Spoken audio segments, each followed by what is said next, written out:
தாவிக்கா ஆட்சி அமைக்க பெரும்பான்மை பெறவில்லை. ஆளுநர் அர்லேக்கர் என்ன நினைச்சிட்டு இருக்கான் இந்த ஆளு? இப்படியே போனா விஜய் சிஎம் சீட்ல உட்கார்ற மாதிரி எனக்கு தெரியல. ஆமா சத்யா, ஏன்டா இப்படி பண்றானுங்களோ? அவர் எவ்வளவு கஷ்டப்பட்டாரு, என்ன கத்துனாரு, அத்தனையும் வேஸ்டா போச்சு போ. ஆமா சோனி, இந்த திருமாவளவனை பத்தியா உடனே பதில சொல்லாம இன்னும் நாளைக்கு சொல்றேங்கிறாரு. என்னதான் நினைச்சிட்டு இருக்காவளோ போ. மக்களே, சத்யா, சோனி என்னமா செய்றீங்க? கூப்பிட்டே கிடைக்க. விஜய பத்தி தாமா பாத்துட்டு இருக்கோம். ஏமாட்டி, காலையில எழும்புறதுல இருந்து நைட்டு தூங்க போற வரைக்கும் எப்ப பார்த்தாலும் விஜய் விஜய் விஜய்னுட்டு வீடெல்லாம் தூத்தாம கிடக்கு, பாத்திரம் கழுவாம கிடக்கு. என்ன செஞ்சுட்டு இருக்கீங்க? வீட்ல தனமா இருக்கும், மெதுவா செஞ்சுக்கிறான். ஆமா, ரெண்டு பேரும் எருமை மாடு மாதிரி வீட்ல உட்கார்ந்துக்கிட்டு மெதுவா செஞ்சுக்கலாமா? 2 நாளா தண்ணி வரல. நான் போய் ஆத்துக்கு துணியெல்லாம் துவைச்சு போட்டு வந்துடுறேன். நீங்க மடமடன்னு எல்லா வேலையும் செஞ்சு வச்சிருங்க மக்களே. எம்மா, அவ்வளவு வேலையை நாங்களே வச்சேனும். ஆமா போமா, நாங்க டிவி பார்க்கணும். விளக்குமாற எடுத்து 2 பேருக்கு பிஞ்சு போயிடு, பாத்துக்கிடுங்க. முதல்ல டிவி ஆஃப் பண்ணுங்கடி, பொழுதுக்கும் ஓடிட்டு கிடக்கு. நான் வாரதுக்குள்ள எல்லா வேலையும் செஞ்சு வச்சுக்கிறேன். இல்ல இந்த அம்மைய பத்தியா நம்மள ஒரு நாட்டு நடப்பு கூட பார்க்க விட மாட்டேங்கி. நமக்கே இப்படி இருக்கே, விஜய்க்கு எப்படி இருக்கும் பாவம். அழகா மேல வந்தாரு, அப்படியே சர்றன்னு போயிட்டாரு. மாரி வந்துட்டியோ? ஆமாக்கா, அப்பவே வந்துட்டேன். எங்க அவளுகள் எல்லாம் காணோம்க்கா? வருவாளுங்கம்மா. இந்தா வந்துட்டாளுங்க. ஏன் தங்க பொண்ணு, நீ துணியை கொண்டு வரலையா? இல்லக்கா, பாதி என் மாமியார் கையிலே துவைச்சிட்டாவ. 2-3 துணி தான் இருந்தது, நான் அதை மிஷினை சுத்தி எடுத்துட்டேங்க. தங்க பொண்ணுக்கு என்னம்மா, போரை போட்டா தண்ணி வருது, மடமடன்னு அலசி எடுப்பா.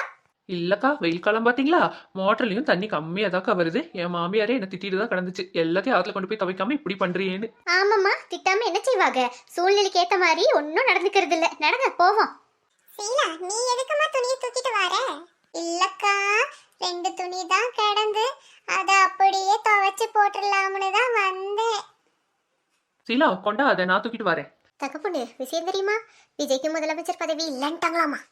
ஆமாக்கா, அப்படிதான் பேசிட்டு இருக்காரு. கொஞ்சம் ஒரு 10 சீட் கூட வந்திருக்க கூடாதா இவருக்கு? எல்லாம் வேஸ்டா போச்சு போங்க. இதுக்குதான் விஜய்க்கு ஓட்டு போடு, விஜய்க்கு ஓட்டு போடுன்னு என் உசுர போட்டு வாங்கினீங்களா? பேசாம எடப்பாடிக்கே போட்டிருந்தா இந்நேரம் காசு வந்திருக்கும். மாரியக்கா, சும்மா காசு காசுன்னு கிடக்காதீங்க. உங்களுக்கு என்ன ஒண்ணும் இல்லாமையா இருக்கு?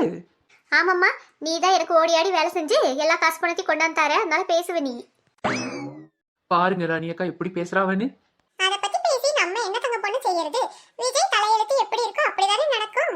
அதுவும் சரிதான்க்கா. சரி, பதவி பிரமாணம் பண்ணி வச்சதுக்கு அப்புறமா சட்டப்பேரவையில வந்து ஆள நிரூபின்னு சொல்ல வேண்டியது தானே. ஆளுநருக்கும் விஜய் மேல என்ன கடுப்போ என்னவோ. கடுப்பெல்லாம் ஒன்றும் இல்லை. நாளைக்கு சட்டப்பேரவையில் வந்து ஆளுகளை நிரூபிக்க முடியலன்னா என்ன செய்யறதுன்னு சொல்லிட்டு தான் அவர் அப்படி சொல்றாரு. அவரும் எல்லாம் யோசிப்பாருல்ல. ஆமாம்மா, அப்படியே தான் இருக்கும். பதவியை கொடுத்துட்டு நாளைக்கு அதை பறிக்கிறது எவ்வளவு பெரிய கஷ்டமா இருக்கும். அதுக்கு நிரூபிச்சுட்டே பதவி ஏற்கிறது தான் நல்லது. ஆமாக்கா, அது மட்டும் இல்லாம திருமாவளவன் ஒன்னும் சொல்லலையாமா. ஆமா, அவருக்கு என்னமோ இப்ப போய் ஸ்டாலின் கூட பேசிக்கிட்டு இருக்காரு. சீட்டு கொடுக்கற நினைப்பு இருந்தா அவர் ஏன் போய் பேச போறாரு? ஆமா தங்க பொண்ணு, எல்லாரும் அப்படித்தான் சொல்றாங்க. அதுவும் இல்லாம சீட்டு கொடுக்கற நினைப்பு இல்ல அவருக்கு, அதனால தான் இழுத்தடிக்கிறாருன்னு சொல்றாங்க. பாப்பம்மா, யாருக்கு அந்த சீட்ல உட்காரணும் தலையெழுத்திருக்கோ அவங்க தான் உட்காருவாங்க. இதனால படிக்கிற பிள்ளைங்க வாழ்க்கை எல்லாம் பாதிக்கப்படுது. ரிசல்ட் வர இன்னும் ஒரு நாள் தான் இருக்கு, அதை கூட ஒத்தி வைக்கிறானுங்க. ஆமாக்கா, பின்ன முதலமைச்சரே யாருன்னு தெரியாம எல்லாம் செய்ய முடியுமா என்ன? என்ன செய்யறதுன்னே தெரியல போங்க. காலையில இருந்து சோறு தண்ணி கூட இறங்க மாட்டேங்கி. ஆமா தங்க பொண்ணு, வீட்டுல பிள்ளைகளும் காலையில எழுந்ததுல இருந்து டிவி டிவி டிவி ஒரே செய்தியா பாத்துட்டு கிடக்குங்க. என்ன செய்யறதோ தெரியல போ. தங்க பொண்ணு, ஒரு விஷயம் சொல்ல மறந்துட்டேனே. உதகமண்டலத்துல அதான் நின்னாருல விசில் சின்னத்துக்கு, அவர் பேர் என்ன? ஏதோ பேருதான். அட, முஸ்லிம்காரர் தான். அவங்க நம்ம இர்ஃபானா அக்காவோட ஒண்ணு விட்டு பெரியப்பா பையனாமா. என்னக்கா சொல்றீங்க? அப்படியா? ஆமா, காலையில சந்தைக்கு போயிட்டு வரலான்னு போயிட்டு வரும்போதே பேசிட்டு இருந்தாவ. 900 ஓட்டு வித்தியாசத்துலதான் தோத்து போயிட்டாராமா. இர்ஃபான் அக்கா சொல்லி ஒரே வருத்தம். அடாடே, பாத்தீங்களாக்கா, இப்ப அவர் ஜெயிச்சிருந்தாருன்னா நம்மளுக்கு சொந்தக்காரன்னு பெருமையா சொல்லிருக்கலாம்ல. அவ சொந்தக்காரர் எப்படி நீ உன் சொந்தக்காரன்னு சொல்லுவ? பாக்குறவ எல்லாம் இது என் சொந்தம், இது என் சொந்தம்னு சொல்லிட்டே தெரிவியா தங்க பொண்ணு? அட, சொன்னா என்னக்கா, எல்லாம் ஒண்ணுக்குள்ள ஒண்ணு. நம்ம எல்லாரும் ஒரே ரத்த பந்தம் தானே, அப்புறம் என்ன? சொந்தனால என்னமா செய்யறது? தோத்து போயிட்டாரு. இப்ப பிஜேபி ஆட்சி அந்த ஊருக்கு வந்துருச்சுல. இனி விஜய் தலைவரா வந்தாலும் உதகமண்டலத்துக்கெல்லாம் ஏதாவது செய்வாரான்றது சந்தேகம் தான். ஆமா ராணி அக்கா, அது என்னமோ வாஸ்தவமா தான் சொன்னீங்க. என்ன நடக்குமோ ஒண்ணுமே தெரியலக்கா. என்னைக்காவது ஒரு நாள் நாம இந்த அரசியல் பத்தி எல்லாம் பேசுவோமாக்கா? போவோம், ஓட்ட போடுவோம், வருவோம், சாப்பிடுவோம், தூங்குவோம். அது மட்டும் இல்ல தங்க பொண்ணு, இந்த முறை வாங்கின எல்லார்கிட்டயும் உங்களுக்கு தான் எங்க ஓட்டு, உங்களுக்கு தான் எங்க ஓட்டுன்னு போய் விசில் சின்னத்துக்குள்ள அமுத்திட்டு வந்துட்டோம். அமுத்திட்டு வந்ததா என்ன பிரயோஜனம்? இந்நேரம் சீட்ல உட்காந்துருந்தாலும் ஆயிருக்கும். ஒரு பிரயோஜனம் இல்ல. உங்க பேச்ச கேட்டு நானும் வீணா போயிட்டேன்.